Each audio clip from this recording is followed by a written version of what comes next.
안녕하세요. 구테타코리아 이시장입니다. 오늘은 지난 한 주간의 뉴스를 간략하게 모아서 여러분들에게 알려드리도록 하겠습니다. 지난 한 주 동안 가장 이슈가 됐던 거는 바로 너트 브렘제, 비상 브레이크가 다시 발동이 된 거죠. 기존에는 각 연방주별로 각자들의 규칙이 막 되게 중구난방적으로 됐는데, 그렇게 해서 코로나 감염을 잡지를 못하니까 메르켈 총리가 다시 한번 독일의 모든 지역에 일괄적으로 적용되는 비상 브레이크 법령을 실행을 했죠. 그래서 그 법을 개정을 하고 메르켈 총리가 계속 얘기를 해서 드디어 연방 하원에서 통과가 됐는데, 원래는 이게 하루라도 더 빨리 됐으면 좋겠는데 SPD를 비롯한 야당에서 결사 반대했었습니다. 몇 가지 반대를 했었는데 그 중에 가장 반대했던 것 중에 하나가 야간 통행 금지입니다. 밤 9시부터 새벽 5시까지인데 계속 이것을 걸고 넘어져서 결국은 밤 9시가 10시로 좀 연장이 되고요. 그리고 몇 가지들이 또 약간 완화가 돼서 결국은 연방 하원에서 그게 투표가 통과가 됐습니다.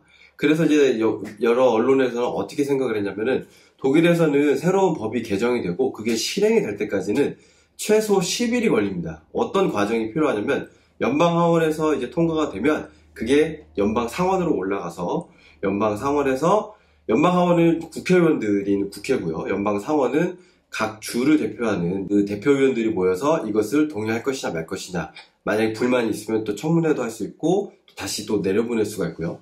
이거 통과가 되면 이제 이게 연방 대통령한테 갑니다.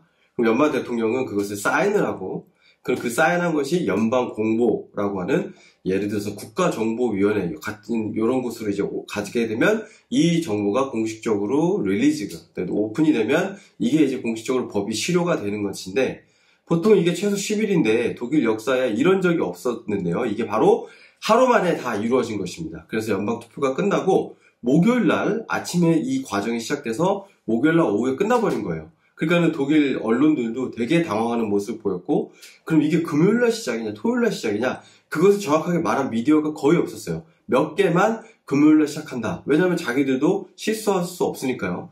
그렇게 했다가 이제 다시 금요일 날 새벽에 바뀐 것이 뭐냐면, 금요일 날 시행되는 것은 맞는데 이것들이 다시 각 16개 연방주로 가서 그 연방주에 맞게 약간 변형이 되고 그 주의 법률에 맞게 다시 이렇게 돼서 발표하는 것은 토요일이고, 그럼 결국은 토요일부터 그것들을 우리가 지켜야 된다. 이렇게 해서 이제 일단락이 됐습니다.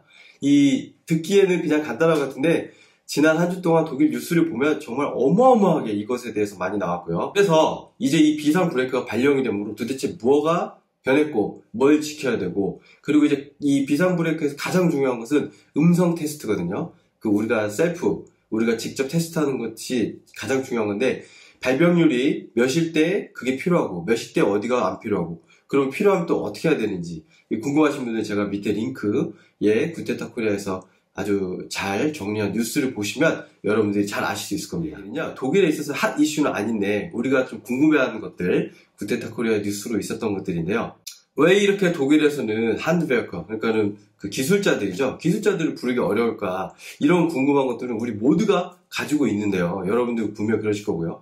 집을 살다가 자가주택을 사시는 분들은 뭐 하나가 고장나면 다 내가 전화를 해야 되는데, 전화 통화 되기도 어려워요. 월요일부터 몇 시까지 요 때만 통화가 되고, 화요일은 또 요 때만 통화가 되고, 통화가 돼도 겨우 내가 무슨 얘기를 하면은 2주 후 오겠다, 3주 후 오겠다 이러고요. 또 3주 후에 안 와서 전화를 해보면 메모를 잘못했어요. 그럼 또 기다려야 돼요. 그럼 이해가 안 가는 거예요. 이 사람들은 왜 이렇게 뻔뻔하고 왜 이렇게 배짱일까? 그래서 제가 독일 지인들한테 물어보니까 결국 그거 왜 그러냐면은, 독일의 여러 가지 그 사회 시스템에서 몇 가지 독점 구조가 있습니다. 그 독점 구조가 뭐냐면, 병원, 각 지역에 있는 피부과, 안과 이런 것들이 다 독점이에요. 그래서 그 지역에 한 개의 병원이 있으면 다른 아무것도 생길 수가 없어요. 그래서 그 병원이 은퇴를 할 때 자기 라이센스, 그 지역의 라이센스를 파는 겁니다. 그렇기 때문에 우리가 아프면은 예약하면 빠르면은 한 달, 늦으면 3개월까지 걸리는 거죠. 택시도 마찬가지고요. 택시도 그 지역의 라이센스가 할당돼 있어요. 그래서 그 사람이 은퇴를 할 때 또 팝니다. 근데 알고 봤더니 그 한드베어커, 그 기술자들도 마찬가지래요. 그들의 카머, 그 연합에서 그 지역마다 그 라이센스를 할당제로 주고 있기 때문에 이 라이센스를 가지고 있는, 예를 들어서 유리창을 고치는 한드베어커는 이 지역 안에 일정 수 이상 생기면 안 되는 거예요.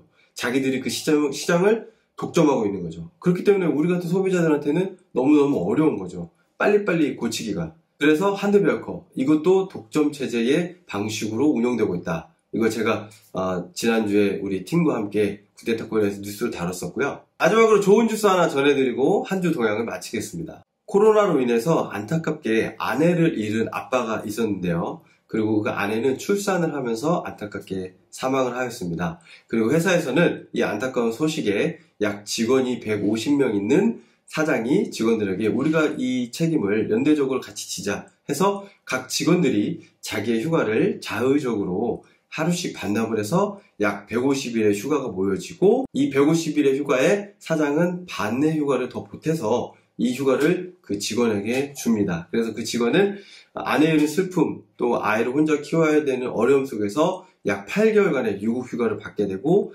그리고 몇천 유로의 또 지원금을 받게 됩니다. 독일에서 우리 각박하죠. 그리고 독일 삶도 각박하고 독일 사람들도 약간 너무 좀 딱딱하고요.